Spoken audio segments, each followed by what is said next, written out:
Αγαπητοί συνάδελφοι, αγαπητές συναδέλφισες, γεια σας. Θα μιλήσουμε σήμερα για το πώς μπορούμε να χρησιμοποιήσουμε την πλατφόρμα σύγχρονης τηλεκπαίδευσης Meet της Google.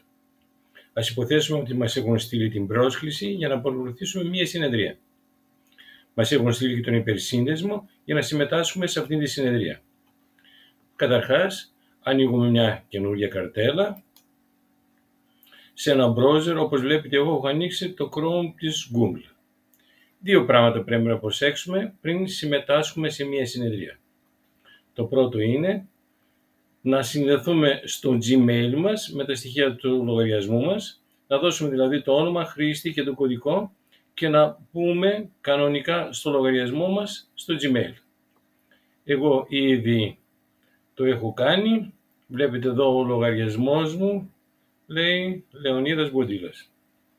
Το δεύτερο, επειδή σίγουρα θα χρειαστεί να κάνουμε μια παρουσίαση, δηλαδή να έχουμε ένα PowerPoint να δείξουμε στους συναδέλφους, θα πρέπει να το ανοίξουμε εκ των προτέρων. Έχουμε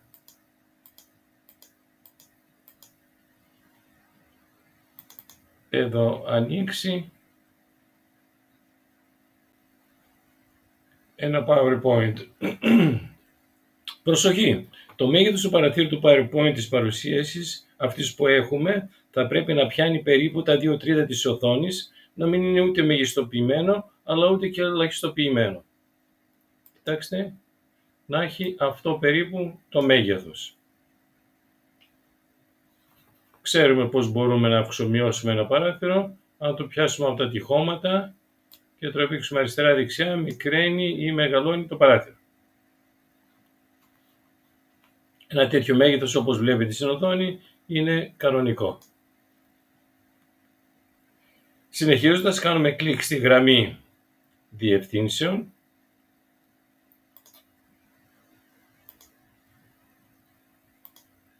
και κάνουμε επικόλληση το link που μας έχουν στείλει για να συμμετάσχουμε σε αυτήν τη συνεδρία. Να το, πατώντας Enter.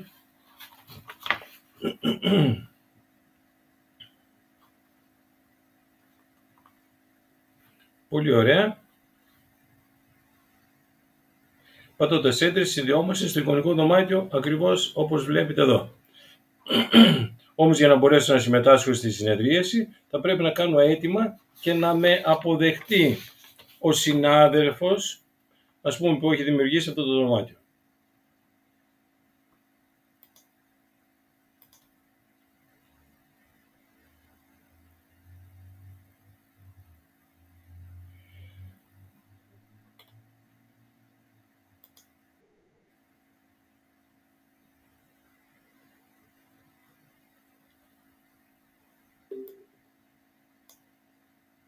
Πολύ ωραία.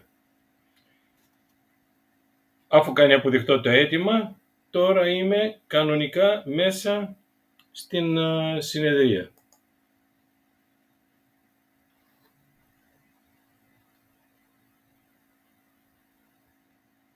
Βλέπουμε τώρα στο κάτω μέρος της οθόνης μια σειρά από εργαλεία, μια σειρά από εικονίδια. Εδώ κάτω. Το πρώτο εικονίδιο είναι το μικρόφωνο, που μπορώ να ενεργοποιήσω ή να απενεργοποιήσω τον ήχο. Το δεύτερο, η κάμερα, μπορώ να ενεργοποιώ ή να απενεργοποιώ την κάμερα του υπολογιστή μου. Το πιο σημαντικό κουμπάκι είναι αυτό που είναι στη μέση εντελώς, που έχει ένα τετραγωνάκι με ένα βελάκι προς τα πάνω. Με αυτό το κουμπάκι που λέει, αν ακουμπήσω, λέει έναρξη παρουσίασης, το χρησιμοποιώ αν θέλω να παρουσιάσω ένα PowerPoint, να το δουν και οι άλλοι, θα πατήσω αυτό το κουμπάκι. Κάνοντας κλικ πάνω σε αυτό το εργαλείο, φαίνεται ένα καινούργιο παράθυρο που λέει τι θέλεις να παρουσιάσεις. Ολόκληρη την οθόνη, ένα παράθυρο ή μια καρτέλα. Εγώ επειδή δεν θέλω να παρουσιάσω το PowerPoint, του λέω θέλω ένα παράθυρο. Κάνω κλικ στο Window και του δείχνω από τα ανοιχτά παράθυρα που έχω ποιο θέλω να μοιραστώ με τους άλλους. Πατάω το PowerPoint και πατώντας το Share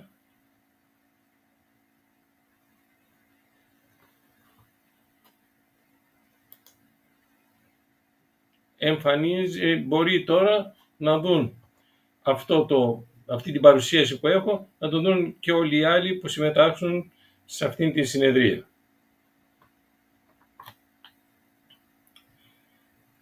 Αν θέλω, το βάζω και σε προβολή παρουσίασης.